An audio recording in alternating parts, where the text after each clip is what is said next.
I get to stand here and move right into the presentation, introduction of our speaker today.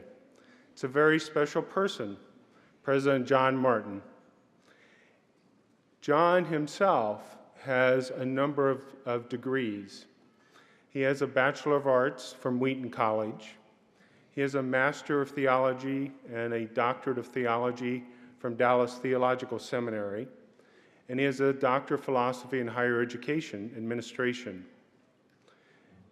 He has taken his education and done some amazing things in his journey before Roberts and since he's come to Roberts and during his tenure here at Northeastern Seminary. It is a privilege to have him as our commencement speaker this afternoon. He is a gifted and remarkable speaker. He is in demand at schools and colleges and organizations and churches around the world and has given such presentations in many, many countries. For many of us, we've heard John preach from the pulpit. And as I introduce him this afternoon, it is with that venue that I leave you with these words of introduction. Every time I've heard John preach and speak about God's Word and what it means to our lives, I find it inspirational, but more importantly, I walk away with nuggets of wisdom. And those nuggets of wisdom have helped me in my own faith walk and helped me to understand and clarify what it is the Lord has wanted me to do on my own faith journey. So it is with great honor and privilege, both as the chair of the Board of Trustees, but more importantly, as a personal friend of Dr. Martin, to welcome him here this afternoon to give this commencement address as he steps down as president of these great institutions. John?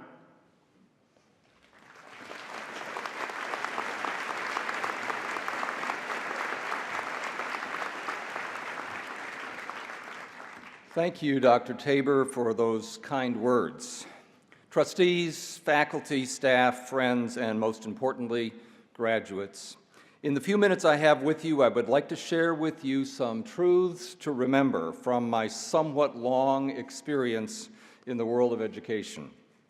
When I say somewhat long, I actually mean long.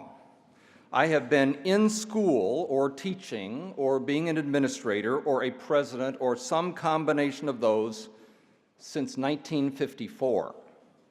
60 years ago, I entered kindergarten at the Oliver Wendell Holmes Public Primary School in Wheaton, Illinois, and I have been involved in schoolwork ever since, without exception.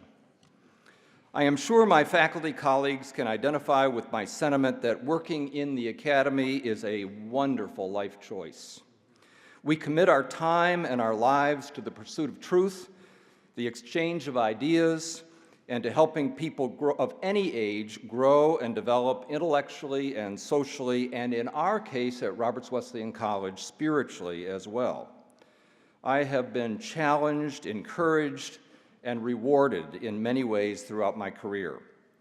The last 12 years of my presidency here have been the most rewarding of my life, spiritually, personally, professionally, and academically.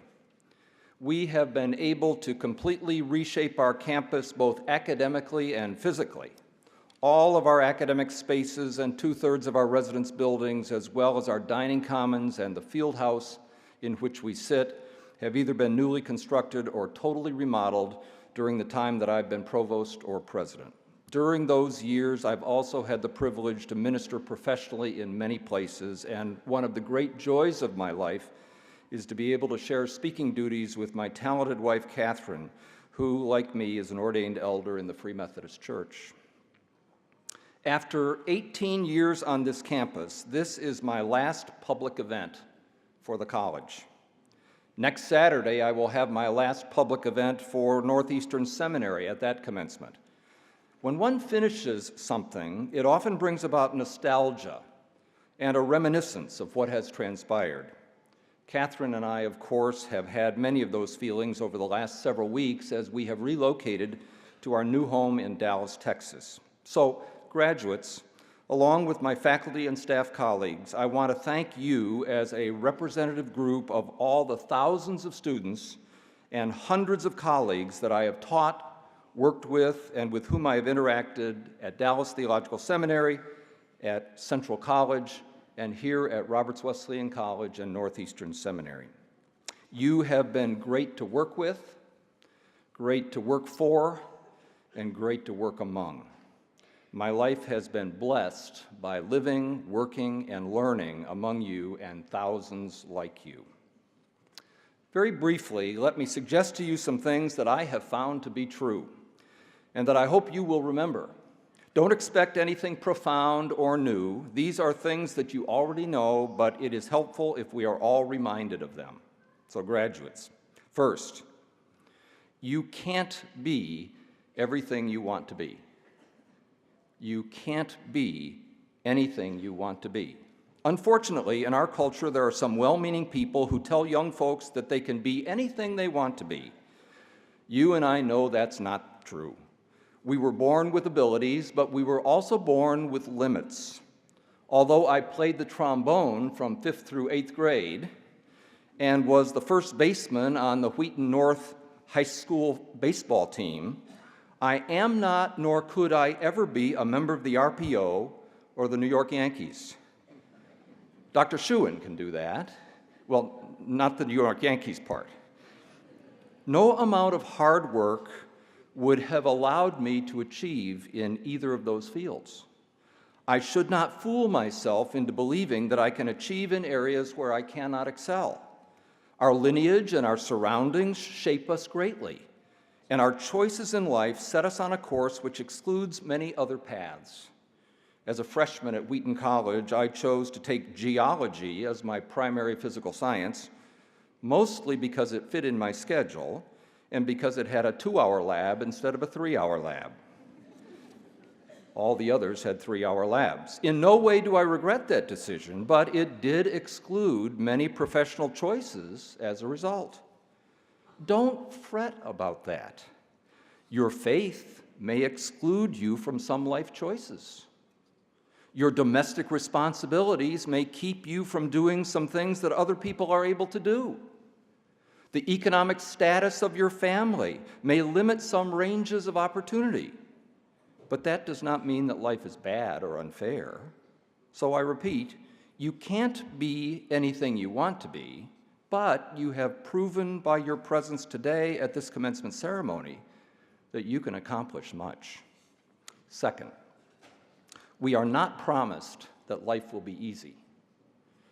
We have had the good fortune of being alive among the greatest economic expansion and technological revolution that the world has ever seen. Both my parents were raised in the Depression.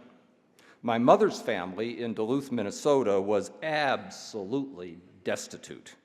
Her brothers joined the WPA so that the rest of the family would have enough to eat. Many of you don't know what the WPA is. That was the Work Progress Administration, the largest New Deal agency that employed millions of unemployed people during the Depression to carry out public works projects, including the construction of public buildings and roads. And they joined that organization so that there would be enough food for their family to eat. Obviously, there are still people in desperate conditions, and I don't want to minimize their plight, but by and large, the people of our society and the people in much of the world are better off today than they were 25 years ago, and better still than 50 years ago, and certainly better than a century ago. But in spite of the good times in which we live, hard work is necessary in life. Unless you win the Powerball or the Mega Millions, you probably won't be independently wealthy, and you will have to work for a living. You can't expect to skate through life. Of course, you're used to that. You are, as of today, college graduates, or you have completed your master's degree. You have worked hard to achieve the success that you have. You are either the 1 out of 4 Americans that has completed a bachelor's degree, or the 1 out of 10 that has obtained a graduate or professional degree. So congratulations and welcome to the continuing world of hard work. You are now a free agent. Unlike classes that have syllabi given to you, you now make up your own syllabus and assignments and outcomes. I repeat, we are not promised that life will be easy. Third, life is a balance, and that fact should be learned over time. Extremism is rarely healthy. People often put forth false dichotomies. Your work is not everything on the one hand, nor are relationships everything on the other hand. We have all read about or heard of or known people who have sacrificed their families because of their work. Often it is done with good intentions, although the results can be frequently disastrous. On the other hand, most of us have come in contact with individuals who claim to be people persons and who neglect the nuts and bolts of life.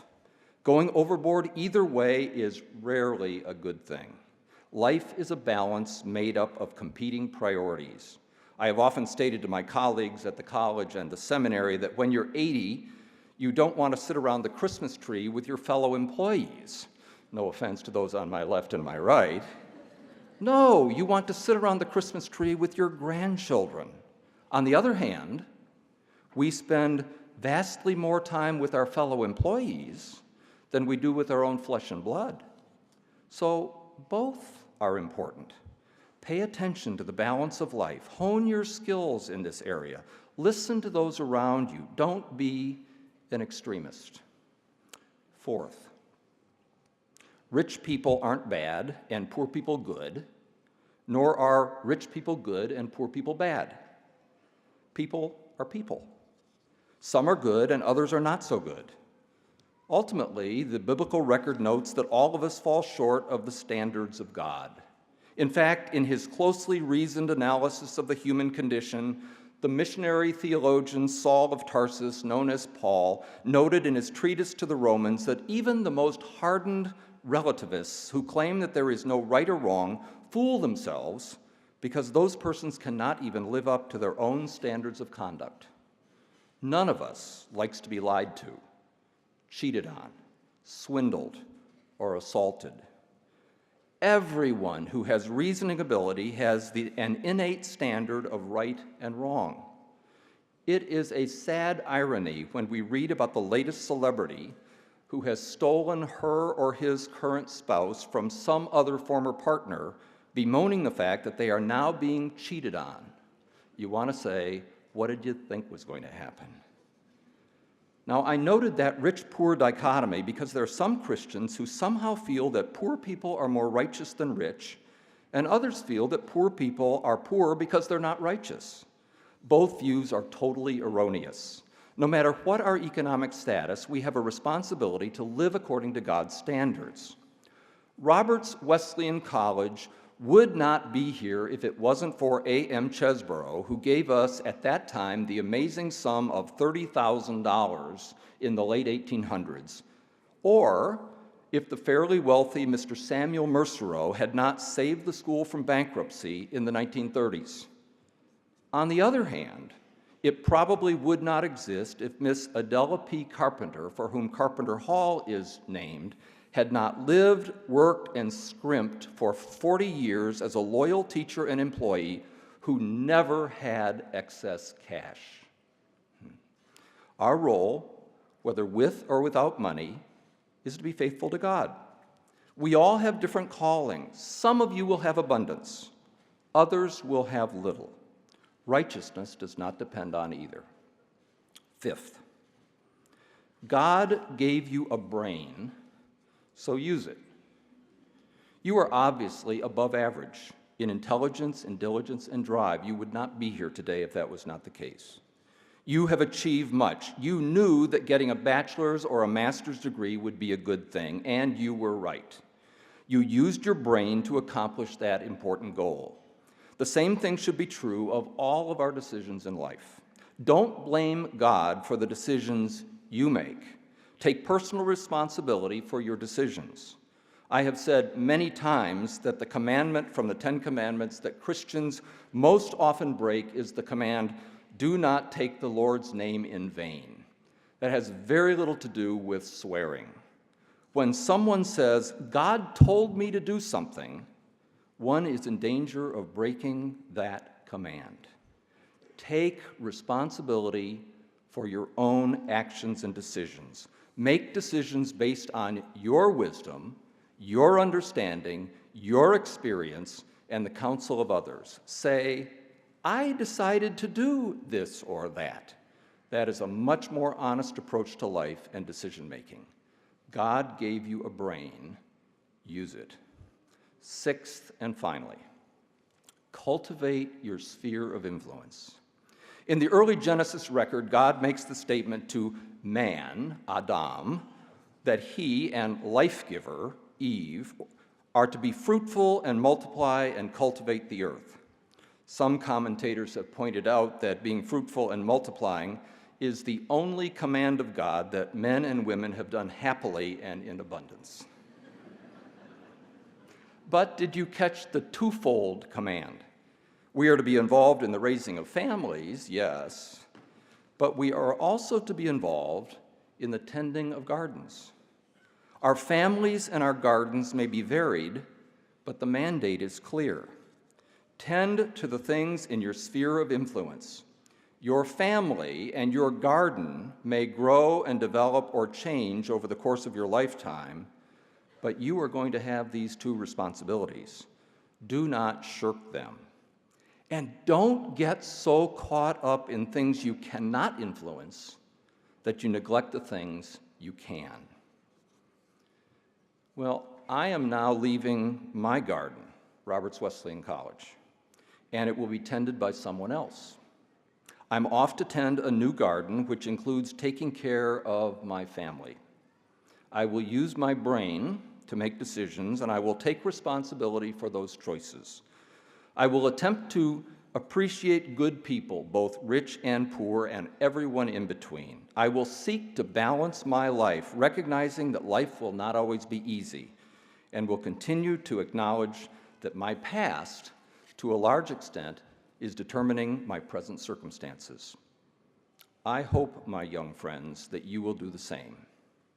This is an important day for me, and it is an important day for you. I wish you the best, and I offer my sincerest congratulations to each one of you. May God be with you.